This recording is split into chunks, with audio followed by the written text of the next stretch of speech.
I will note that it's not illegal. Age discrimination is real. Race discrimination is real. Gender discrimination, all that stuff, right? That happens. I'm not denying that doesn't happen. But by including a picture, you make it easier for all of those things to happen, which sucks, right? Because you don't want to work with people who have any inclination of that, anyways. You know, you don't want to work with people who care and pretend that they don't, because that's stupid. It's just, yeah, I don't know. Just sometimes you got bills though, and you need a job. You know what I'm saying? So.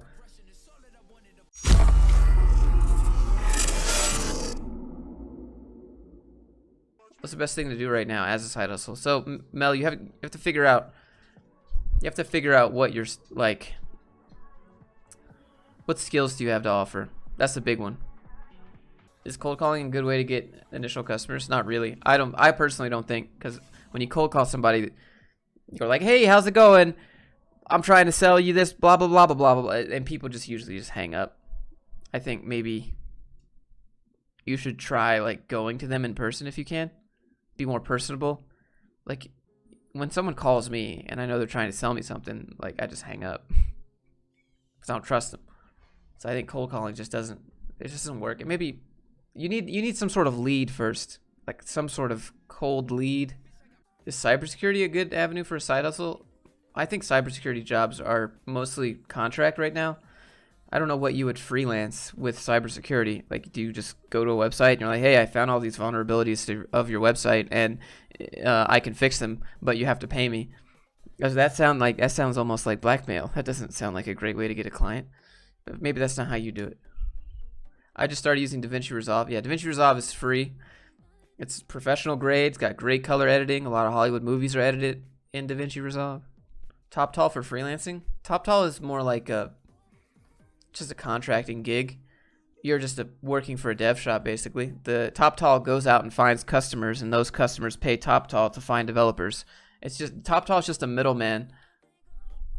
Making a program that would be great for educational use. Would it be better to market the software to schools or just give it for free and ask for a review?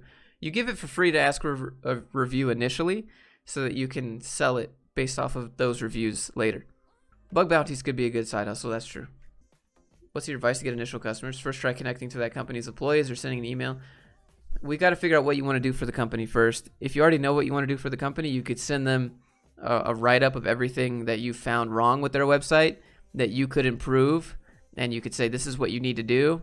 Oh, by the way, I offer that service. You could call them after you do that. Like, you can follow up with calls. Hey, did you get my email? Or you could just go there. Started working at MasterCard, but my dream is to build a startup. Is it possible to work on the side while on a job? Some jobs say no. Some jobs don't care. Some jobs are don't ask, don't tell. In my opinion, it's always don't ask, don't tell. Don't tell your job you have a side hustle, even if they say it's okay.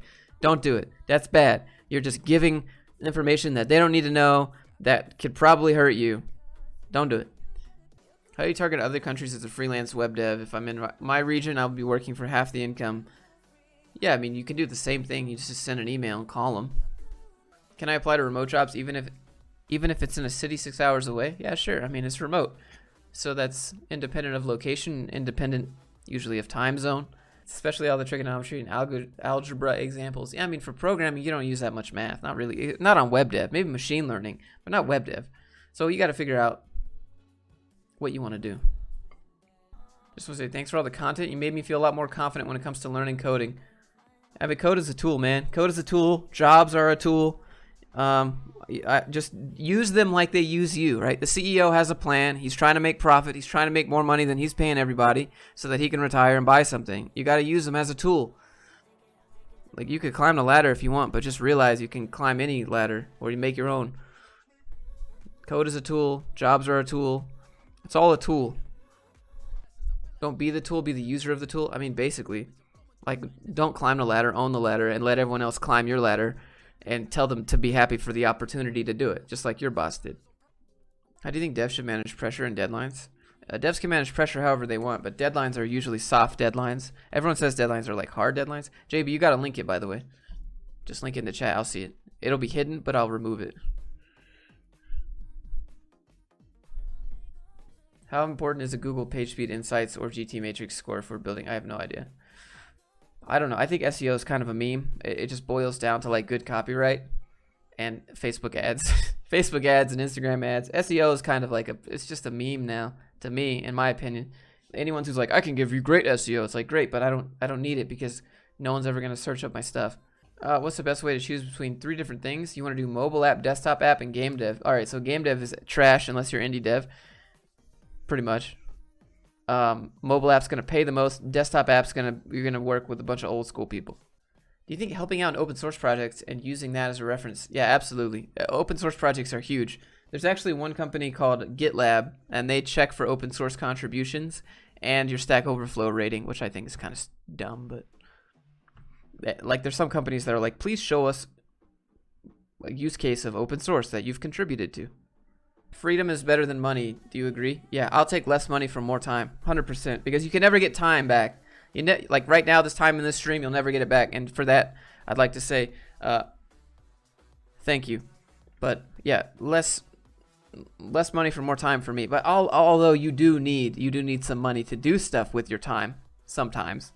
But if you have enough money and you don't need any more, and you got enough to do the things you want, then yeah, take the time. Don't take more money. Well, yeah, it just buys you the choice of how to use your time, which is freedom. Tips for learning sales technique. Straight Line Selling by Jordan Belfort. Jordan Belfort is the Wolf of Wall Street. Straight Line Selling is a pretty good book. I read that. What do you think about Tech Lead videos saying React Native is garbage? My honest reaction is I'm unopinionated about it. Also, I feel like Brad Travis, you just made a course on that was about React Native like the day before he released that. So Brad releases a video teaching you React Native. Tech Lead releases a video saying React Native is garbage. And I'm over here just flying my airplane, you know? I will note that it's not illegal. Age discrimination is real. Race discrimination is real. Gender discrimination, all that stuff, right? That happens. I'm not denying that doesn't happen. But by including a picture, you make it easier for all of those things to happen, which sucks, right? Because you don't want to work with people who have any inclination of that anyways. You know, you don't want to work with people who care and pretend that they don't, because that's stupid. It's just, yeah, I don't know. Just sometimes you got bills though, and you need a job. You know what I'm saying? So if you don't add a picture, they think you have something to hide. No, they don't. What kind of person would be like, I don't know what you look like, you have something to hide? Like, have you ever talked to someone on a phone before? You should say that. Where do I send my resume? Ashley, just send it to grindreel@gmail.com. Thank you so much, by the way. It's crazy day today. Basically, LinkedIn says, who gets banned from LinkedIn? I got banned from LinkedIn because I changed all my job titles to be CEO of all the FANG companies at the same time. And I gave myself a certificate in certifying things. I gave myself a skill that doesn't mean anything, and then I endorsed it and had all my connections endorse it. And then I think what really got me banned off LinkedIn was when I made a post as the CEO of Google, and I said, does anyone need a job? I can hook you up at Google.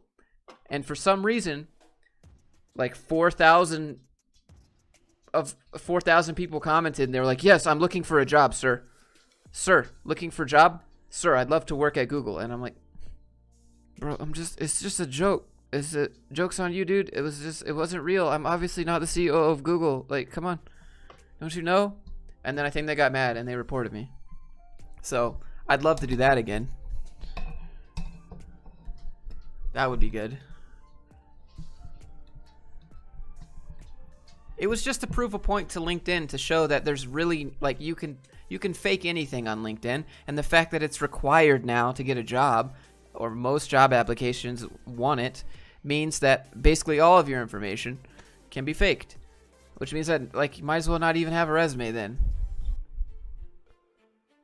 Some reason. Yeah, it's definitely because I offered jobs as the CEO of Google, and everyone took it literally. I'd do it again. 100% I'd do it again.